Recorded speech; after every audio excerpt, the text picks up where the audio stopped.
તમારા બધાનું ફરીથી હાર્દિક સ્વાગત કરું છું મારી ચેનલમાં। તો ટીંડોળાનું શાક તો તમે વારંવાર બનાવતા જ હોવ છો, પરંતુ મારી આ રીતે તમે ક્યારેય નહીં બનાવ્યું હોય। એકવાર મારી આ રીતે ચોક્કસ બનાવીને ટ્રાય કરજો, ખૂબ જ ટેસ્ટી બનીને શાક રેડી થાય છે। એકવાર આ રીતે બનાવશો તો તમે બીજી બધી રીત ભૂલી જશો। તો ફ્રેન્ડ્સ, રેસીપી એન્ડ સુધી ખાસ જોજો। તો ચાલો હવે આ ટેસ્ટી એવા શાકની રેસીપી સ્ટાર્ટ કરીએ। તો તેની માટે અહીંયા મેં 250 ગ્રામ ટીંડોળા લીધા છે। તેની અંદરથી એક ટીંડોળું લઈ અને તેનું કટિંગ જોઈશું। પહેલાં ડીટાનો ભાગ અને ટોચનો ભાગ કાઢી લેવાનો છે અને ટીંડોળા આપણે થોડા નાની સાઇઝના ચોઈસ કરશું। ત્યાર પછી વચ્ચેથી કટ લગાવી તેને બે ભાગમાં ડિવાઈડ કરી અને પછી તેને ઊભા કટ કરી લેવાના છે। તમારે જો તેનું ગોળ કટિંગ કરવું હોય તો પણ કરી શકો છો। આવી રીતે આપણે બધા ટીંડોળાને કટ કરી અને રેડી કરી લઈશું। અહીંયા મેં રેડી કરી લીધા છે, તમે જોઈ શકો છો। ત્યાર પછી અહીંયા મેં ગેસ ઉપર એક પેન રાખી દીધું છે। તેની અંદર મેં 3 મોટી ચમચી જેટલું તેલ એડ કર્યું છે। તેલને ગરમ થવા દેવાનું છે અને તેલ ગરમ થાય ત્યાર પછી આપણે જે ટીંડોળા કટ કરીને રાખ્યા હતા તે બધા જ તેની અંદર એડ કરી દેવાના છે। ગેસની ફ્લેમ આપણે હવે મીડિયમ ટુ હાઈ કરી અને કન્ટિન્યુઅસ હલાવવાનું છે, મતલબ કે ટીંડોળાને કૂક કરવાના છે। આપણે ટીંડોળાનું શાક જ્યારે કોરું બનાવીએ ત્યારે ટીંડોળાને કૂક થતાં બહુ વધારે સમય લાગતો હોય છે, પરંતુ આ રીતે ટીંડોળાને તેલમાં થોડાક ફ્રાય કરવાથી ટીંડોળાનું શાક જલ્દીથી બનીને રેડી થઈ જાય છે અને ટીંડોળા ઉપર એકદમ ક્રિસ્પી લેયર બનીને રેડી થાય છે, જેથી કરીને ટીંડોળા સ્વાદમાં ખૂબ જ સરસ લાગે છે। તો અહીંયા કન્ટિન્યુઅસ ચલાવતા મને લગભગ 5 થી 7 મિનિટ જેવો સમય થઈ ગયો છે। તમે જોઈ શકો છો કે ટીંડોળા સોફ્ટ પણ થઈ ગયા છે। આપણે ટીંડોળાને લગભગ 80% જેવા કૂક કરવાના છે, બાકી તો શાક બનાવશું ત્યારે તે કૂક થઈ જશે। તો અહીંયા ટીંડોળા કૂક થઈ ગયા છે। તેલ થોડુંક નિતારી અને પછી તેને એક પ્લેટમાં ટ્રાન્સફર કરી લેવાના છે। તો અહીંયા મેં પ્લેટમાં ટ્રાન્સફર કરી લીધા છે, તમે જોઈ શકો છો। હવે તે પેનમાં થોડુંક તેલ વધ્યું છે, તેની અંદર 1.5 મોટી ચમચી જેટલું મેં તેલ એડ કર્યું છે। આ શાક આપણે કોરું બનાવી રહ્યા છીએ, જેથી કરીને તેલની ક્વોન્ટિટી થોડીક વધારે રાખશું। તમારે જો ઓછું એડ કરવું હોય તો કરી શકો છો। તેલ ગરમ થાય એટલે અડધી ચમચી જેટલી રાઈ એડ કરીશું અને અડધી ચમચી જેટલું જીરું એડ કરવાનું છે। ત્યાર પછી અડધું લાલ સૂકું મરચું એડ કરીશું અને બરાબર સ્પ્લટર થવા દઈશું। ત્યાર પછી થોડાક લીમડાના પાન એડ કરીશું અને અહીંયા મેં એક લીલું તીખું મરચું ઝીણું કટ કરીને એડ કર્યું છે। તમે તમારા ટેસ્ટ અકોર્ડિંગ કરી શકો અથવા સ્કીપ કરવું હોય તો પણ ચાલે। બરાબર મિક્સ કરી લઈશું, જેથી કરીને બધું જ તેલમાં સંચળાઈ જાય। ત્યાર પછી એક ટામેટાને મેં ઝીણું કટ કરીને એડ કર્યું છે, તેને પણ બરાબર મિક્સ કરી લઈશું। હવે ટામેટાં જલ્દીથી કૂક થઈ જાય તેની માટે મસાલો કરશો તો અડધી ચમચી જેટલી હળદર એડ કરવાની છે અને મરચું એડ કરશું તો મરચું આપણે અત્યારે આખા શાકનું જ એડ કરી દઈશું।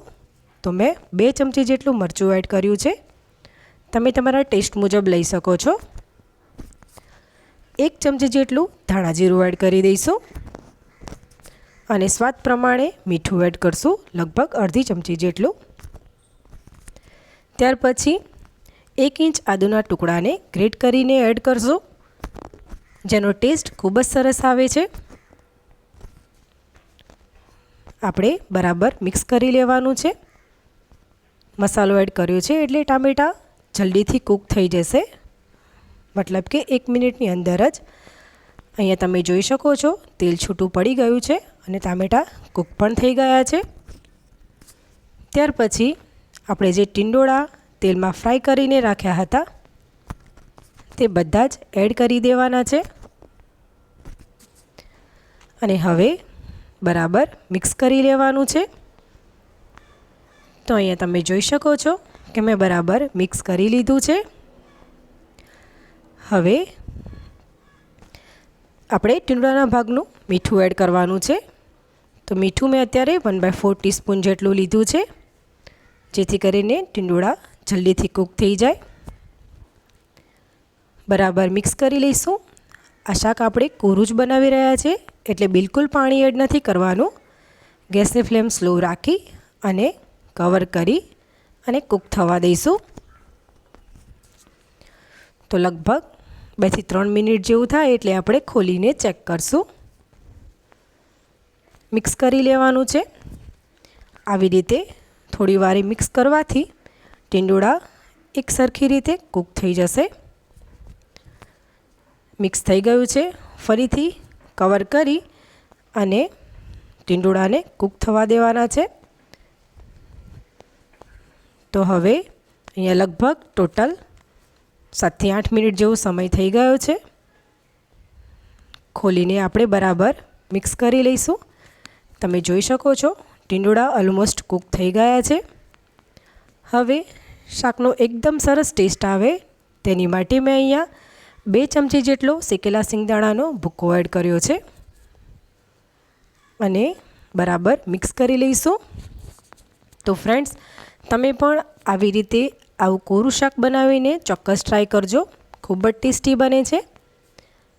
બરાબર મેં મિક્સ કરી લીધું છે. હવે કવર કરી અને 1-2 મિનિટ જેવું કૂક થવા દઈશું. 1 થી 2 મિનિટ જેવું થઈ ગયું છે. ખોલીને બરાબર મિક્સ કરી લઈશું. હવે શાકનો ટેસ્ટ વધારવા માટે અહીંયા મેં 1 ચમચી જેટલી ખાંડ એડ કરી છે. તમે ખાંડની જગ્યાએ ગોળનો પણ ઉપયોગ કરી શકો છો. 1/4 ટીસ્પૂન જેટલો ગરમ મસાલો એડ કરશું. થોડીક એવી કસૂરી મેથી એડ કરશું અને થોડાક એવા લીંબુના રસના ટીપા પણ એડ કરશું, જેથી કરીને ટેસ્ટ ખૂબ જ સરસ આવે. ફરીથી બરાબર મિક્સ કરી લેવાનું છે. તો તમે પણ ફ્રેન્ડ્સ આ રીતે આ શાક ચોક્કસ બનાવજો. હવે કવર કરી અને કૂક થવા દઈશું ફક્ત 1 થી 2 મિનિટ જેટલું જ. અહીંયા 1 થી 2 મિનિટ થઈ ગઈ છે. હવે ખોલીને બરાબર મિક્સ કરી લઈશું. તો એકદમ ટેસ્ટી એવું ટીંડોળાનું આ કોરું શાક બનીને હવે રેડી થઈ ગયું છે. છેલ્લે ઉપરથી થોડીક એવી કોથમીર એડ કરી દઈશું અને હવે ગેસની ફ્લેમ બંધ કરી સર્વ કરી લઈશું. તો અહીંયા મેં તેને એક પ્લેટમાં સર્વ કરી લીધું છે. તો ફ્રેન્ડ્સ, તમે પણ આ રીતે આવું કોરું શાક ચોક્કસ બનાવજો. ખૂબ જ ટેસ્ટી લાગે છે. એકવાર બનાવશો તો વારંવાર તમને આ રીતે જ બનાવવાનું મન થશે. તો ફ્રેન્ડ્સ, તમને જો મારી રેસિપી ગમી હોય તો લાઈક કરજો, ફ્રેન્ડ્સ અને ફેમિલીમાં શેર કરજો અને સબસ્ક્રાઈબ કરી બેલ આઇકોન જરૂરથી પ્રેસ કરજો, જેથી કરીને નોટિફિકેશન મળે.